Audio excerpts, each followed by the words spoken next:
बहुत कम लोग जानते हैं, लेकिन बाइबल में एक ऐसा वचन है जो कहता है कि यीशु नर्क तक गए थे और वहां जाकर उन्होंने जो किया वो आपको हैरान कर देगा। सदियों से विद्वान, धर्मगुरु और आम विश्वासियों के मन में ये सवाल है, आखिर यीशु के क्रूस पर मरने और फिर जी उठने के बीच के 3 दिन में क्या हुआ था? बाइबल बंद आत्माओं, पृथ्वी के सबसे नीचे के हिस्सों और मौत और नर्क की चाबियां जैसे शब्दों का जिक्र करती है। लेकिन इनका मतलब क्या है? जब यीशु का शरीर कब्र में रखा गया था, तब वो खुद कहां थे? और वो इस सृष्टि की सबसे अंधेरी जगहों में क्या करने गए थे? इस सवाल का जवाब शुरू होता है उस पल से, जो इंसानी इतिहास के सबसे गहरे और दर्दनाक पलों में से एक था। यीशु जो क्रूस पर लटके हुए थे, कई घंटों के दर्द और चुप्पी के बाद उन्होंने ऊंची आवाज में कहा, हे पिता, मैं अपनी आत्मा तेरे हाथों में सौंपता हूं। ये बात लिखी है लूका रचित सुसमाचार अध्याय 23 वचन 46 में। उसी पल कुछ ऐसा हुआ जो इंसानी आंखों से तो नहीं दिखा, लेकिन उसकी ताकत सब कुछ हिला देने वाली थी। मसीह की मौत सिर्फ होश खो देने जैसा कोई पल नहीं था। ये एक यात्रा थी, एक दुनिया से दूसरी दुनिया में जाने का सफर। मत्ती रचित सुसमाचार अध्याय 27 वचन 50 से 53 तक में हमें साफ संकेत मिलते हैं कि संपूर्ण ब्रह्मांड ने इस पर प्रतिक्रिया दी।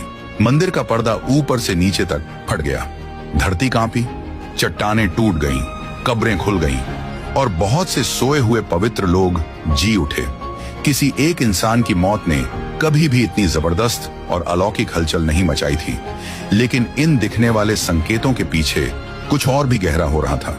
परमेश्वर का पुत्र अब पृथ्वी के सबसे अंदरूनी हिस्से में उतर चुका था। बाइबल की शिक्षा बताती है कि क्रूस से पहले जब कोई मरता था तो उसकी आत्मा शेओल नाम की एक आत्मिक जगह में चली जाती थी। ये जगह 2 हिस्सों में बांटी हुई थी। एक तरफ न्यायी लोगों को शांति मिलती थी और दूसरी तरफ दुष्ट आत्माएं दुख में रहती थीं। इस समझ को और गहराई मिलती है लूका रचित सुसमाचार अध्याय 16 से, जहां यीशु एक अमीर आदमी और लाजर की कहानी सुनाते हैं। वहां यीशु बताते हैं कि अब्राहम की गोद एक ऐसी जगह है जहां भक्तों को आराम और शांति मिलती है, और दूसरी तरफ है दुख और तकलीफों की जगह, जहां दोषी आत्माएं रहती हैं। और इन दोनों जगहों के बीच एक गहरी खाई है जो उन्हें एक दूसरे से पूरी तरह अलग करती है। यही वो रहस्यमयी जगह है जहां मुक्ति देने वाले यीशु की अगली महान योजना शुरू होती है। लेकिन अभी उस दुनिया में कदम रखने का समय नहीं आया है। इससे पहले हमें एक और बहुत जरूरी बात समझनी है। यीशु की मृत्यु मजबूरी में नहीं हुई थी। यूहन्ना रचित सुसमाचार अध्याय 10 वचन 18 में यीशु खुद कहते हैं, कोई मेरी जान मुझसे नहीं लेता, मैं खुद अपनी इच्छा से इसे देता हूं। मेरे पास इसे देने का भी अधिकार है और वापस लेने का भी। इसका मतलब यह है कि जब यीशु ने देह में अपनी जान दी तो वो कमजोर या लाचार नहीं थे, वो पूरी तरह से आत्मिक अधिकार में थे। उनका आत्मा सौंपना कोई हार नहीं थी, बल्कि एक ऐसी आत्मिक हलचल की शुरुआत थी जो पहले कभी नहीं हुई थी। मत्ती रचित सुसमाचार अध्याय 27 वचन 51 में लिखा है कि जब यीशु ने प्राण छोड़े तब मंदिर का पर्दा ऊपर से नीचे तक फट गया। यह पहला साफ संकेत था कि अब परमेश्वर की उपस्थिति तक पहुंच फिर से मिल सकती है।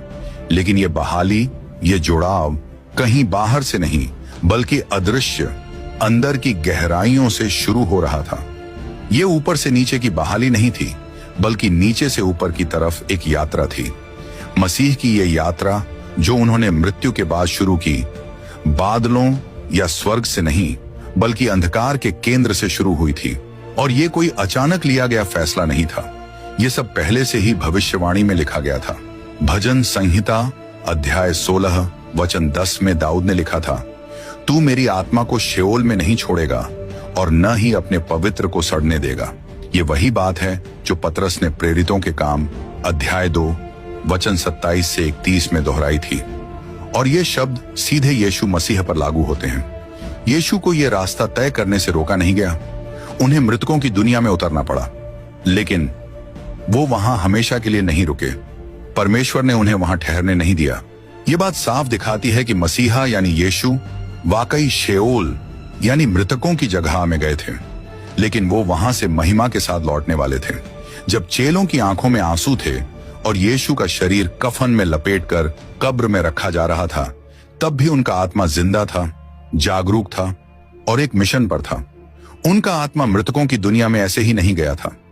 यह कोई धार्मिक सिद्धांत नहीं था, यह परमेश्वर की छुटकारे की योजना का एक जरूरी हिस्सा था। जरूरी था कि धर्मी यानी यीशु सिर्फ पापियों के लिए मरे ही नहीं, बल्कि मौत की हदों तक जाएं, उसका सामना करें और मौत को उसके ही घर में हार दें।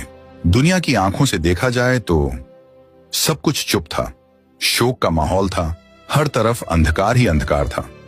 लेकिन जो हमारी आंखें नहीं देख सकती थीं, वहां उस परम योजना के पर्दे के पीछे आत्मिक दुनिया हिल रही थी।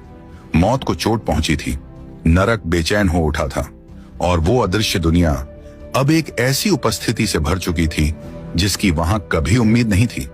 लेकिन सवाल यह है, यीशु को क्या मिला जब उन्होंने जिंदगी की सीमाओं को पार किया? बाइबल जिन जगहों को पृथ्वी के सबसे नीचे के हिस्से कहती है, वो असल में कैसी जगहें हैं? वहां कौन रहता था और यीशु को वहां जाना क्यों जरूरी था? इन सवालों का जवाब तभी मिलना शुरू होता है जब हम उतरते हैं उस गहराई में जिसे बाइबल शेओल कहती है, यानी मृतकों की वो दुनिया जहां एक बड़ी भीड़ चुपचाप इंतजार कर रही थी उस वादे की जो एक दिन जरूर पूरा होने वाला था। मृतकों का स्थान, अब्राहम की गोद और अंधकार का गर्त, इन सब का रहस्य यहीं छिपा है। धरती पर जो दिखता था वो ये था कि सब कुछ खत्म हो गया है। यीशु का शरीर लिनन में लिपटा हुआ था, कब्र में रखा गया था, सैनिक उसकी रखवाली कर रहे थे और उनके चाहने वाले दुख और आंसुओं में डूबे हुए थे। लेकिन एक ऐसी हकीकत भी थी जो इंसानी आंखों से दिखाई नहीं देती थी। यीशु उस समय एक अनजानी दुनिया में प्रवेश कर रहे थे, एक ऐसी जगह जहां धरती की कोई रोशनी नहीं पहुंच सकती, जहां इंसानों की आत्माएं चुपचाप इंतजार कर रही थीं, बीच में सांत्वना और सजा के। जिसे हम मृतकों की दुनिया कहते हैं, बाइबल में उसे शेओल कहा गया है, एक ऐसी जगह जो रहस्यमय भी है और वास्तविक भी। यीशु और कई नबियों ने इस जगह को ब्रह्मांड की आत्मिक रचना का एक हिस्सा बताया है। अब